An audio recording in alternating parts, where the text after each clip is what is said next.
Most of the time, we as men want more sex than women do, and for some manipulative women, it becomes a tool to control and make us do what they want. For example, imagine you enter your room rock hard down there, very excited to have sex. You see your wife, laying in the bed using a mobile phone.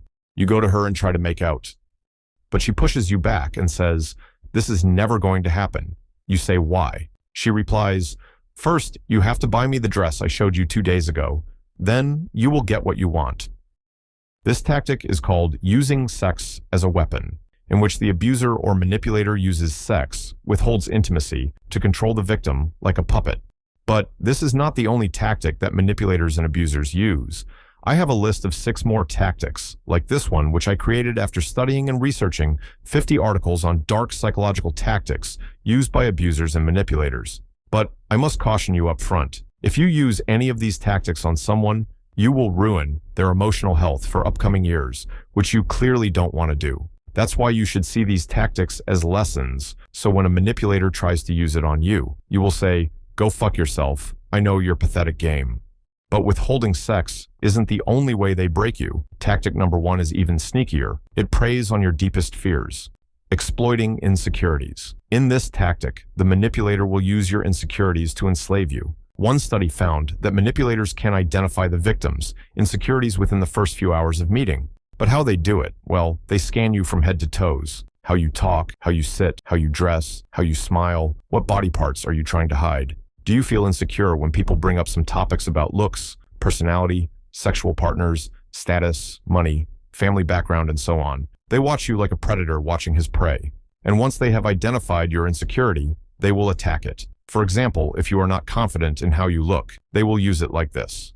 Manipulator: I don't think you are ever going to find someone except me who will truly love you with these looks, but it doesn't matter to me.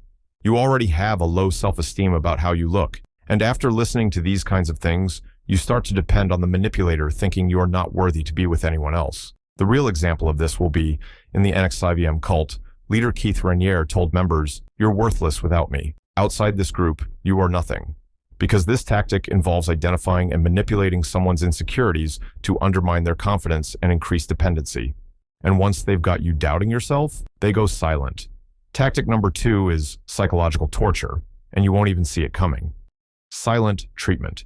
In this tactic, the abuser or the manipulator suddenly will cut off all the communication with you.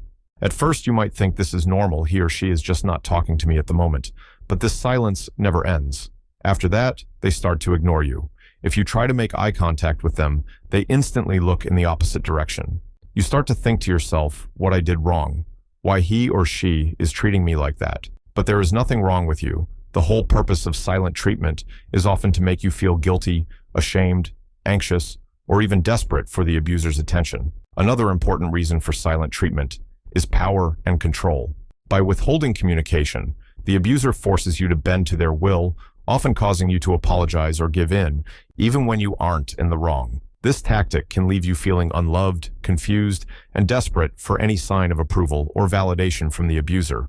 But silence is just the start. Tactic number 3 dangles a carrot so tempting, you'll chase it forever, even though it's fake. Future faking. This tactic is all about the manipulator making false promises, preying on the human tendency to commit, based on anticipated rewards like future planning, dreams of intimacy, etc. The manipulator promises marriage, children, or travel, not as goals, but as control levers. For example, imagine a man. The man says to the woman, "One day we're going to marry. We have a big house with lots of rooms, a pool, and a garden. We will have 3 or 5 children playing in it. We will take trips to Paris every weekend." Their promises are always going to be outrageous. But none of this is true. They only use it as a lever to control you. This tactic is mostly used by male manipulators because they know women want to have a secure future with their husband. Yes, women also use it. And also, found in narcissistic or sociopathic profiles who lack empathy but possess high persuasive charm. Your brain releases dopamine just imagining those Paris trips. Manipulators exploit this because they know the fantasy hook's harder than reality. And when fake promises aren't enough, they'll weaponize your guilt. Tactic number 4 is emotional blackmail, and it works. Guilt tripping.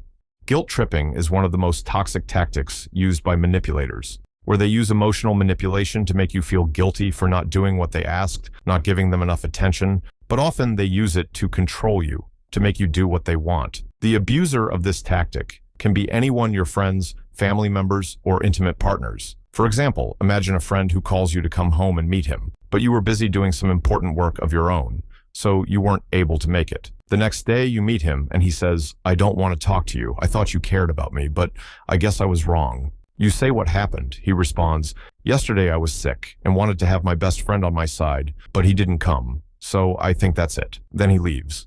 But you're stuck there feeling guilty for no reason. Then after 2 or 3 days later, he calls you back and asks for your car, which you use to go to work, already feeling guilty, and you say, "Yes, you can have it. I will manage."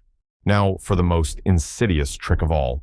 Tactic number 5 doesn't just control you, it replaces you. Identity erosion. In this tactic, the manipulator will first mirrors, then replace your personality, hobbies to isolate you from your friends, family members, and social support. Basically, the manipulator weaponizes the chameleon effect, the tendency to unconsciously mimic the behaviors, gestures, and facial expressions of others. The trust-building behavior, mostly known as the salespeople's tactic. At first, the manipulator mimics everything you like, your favorite movies, songs, clothes, foods, places, the way you talk, the way you sit, everything. Then they gradually start to replace all of these things, like let's try a new movie or song, you should wear these kinds of clothes, you talk really slow, you should sit in a more elegant way. And after some time, you see yourself as a completely new person, you have completely new hobbies. The friend you have before are way gone. Now, there is just you and the manipulator. The manipulator is the only person who has these hobbies and interests, and you are all dependent on him for praise, validation, and attention. The manipulator uses you as he wants, and it feels like there is no going back. Finally, the tactic that feels like love until it becomes an addiction. Tactic number 6 is why victims stay even when they know it's toxic. Love bombing. In this tactic, the manipulator will first overwhelm you with excessive affection, gifts, love, praise, and soulmate claims to fast-track intimacy and dependency. Then suddenly, he or she cut it off, leaving you craving it more than before. For example, imagine your boyfriend texting and calling you 10 times a day, tells you how beautiful and kind-hearted you are. He has never seen a beautiful woman like you before. Praising you like crazy, makes a big show for every little detail. You think how lucky you are to have a real lover like him. Now you are fully addicted to his praise and attention. Then suddenly out of the blue, he cuts off all the contacts. For days or weeks, no call or text at all. You are thinking to yourself, what happened? What I did wrong? Why is he doing this to me? But then he comes back and tells you to give him materialistic or physical favor. You are already addicted to the attention and have no choice but to accept his request. These tactics work because they're invisible. Now you see them. So next time someone tries to guilt trip you, future fake you, or love bomb you, look them dead in the eye and say, "Nice try. I know your pathetic game." Then walk. And if you need proof you're not alone, share this video. The first step to breaking free is seeing the chains.